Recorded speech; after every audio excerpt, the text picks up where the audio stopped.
Hello, আসসালামু আলাইকুম। আমরা আমরা এই পর্যায়ে দেখব একটা সেলে কতটা ক্যারেক্টার আছে, এইটার লেন্থ কতটা ক্যারেক্টার আছে এইটা দেখব।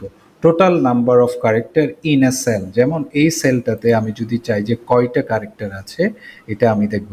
যদি আমি এখানে পার্সোনালি কাউন্ট করি, এখানে কয়টা ক্যারেক্টার, একটা, দুইটা, তিনটা, চারটা, পাঁচটা, ছয়টা, সাতটা, আটটা।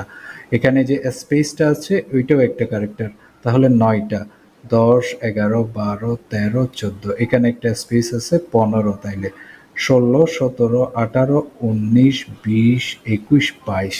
তাহলে এখানে 22টা ক্যারেক্টার আছে, ওইটাকে আমরা এইটা হলো তাহলে এই সেলের লেন্থ অফ ক্যারেক্টার হলো 22, তাই না? তাহলে আমার রেজাল্টটা 22 হওয়া উচিত। তাহলে ওই টেক্সটে কয়টা ক্যারেক্টার আছে আমি দেখতে চাই। তাহলে ফর এক্সাম্পল আমি এখানে তাহলে কি দিতে হবে, আমার ফাংশন, প্রথমে ফাংশন লেখার জন্য আমাকে ইজ ইকুয়াল টু দিতে হবে, আমি দিলাম। তারপর আমাকে লেন্থ, LEN, এইটা হলো লেন্থ, LEN ফাংশনটা লেন্থ অফ এ স্ট্রিং, ওই স্ট্রিংটার বা ওই সেলটার কয়টা কয়টা ক্যারেক্টার আছে ওইটা দেখাবে, লেন্থ অফ এ স্ট্রিং। তাহলে লেন্থ অফ এ স্ট্রিং আমি এখানে দিলাম,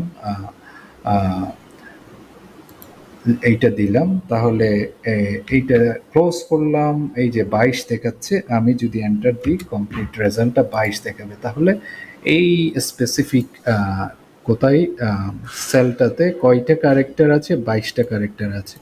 আমরা যেভাবে ক্যালকুলেট করেছিলাম ঠিক ওই রকম 22টাই তো ক্যালকুলেট করেছিলাম। 1, 2, 3, 4, 5, 6, 7, 8, 9, 10, 11, 12, 13, 14, 15, 16, 17, 18, 19, 20, 21, 22।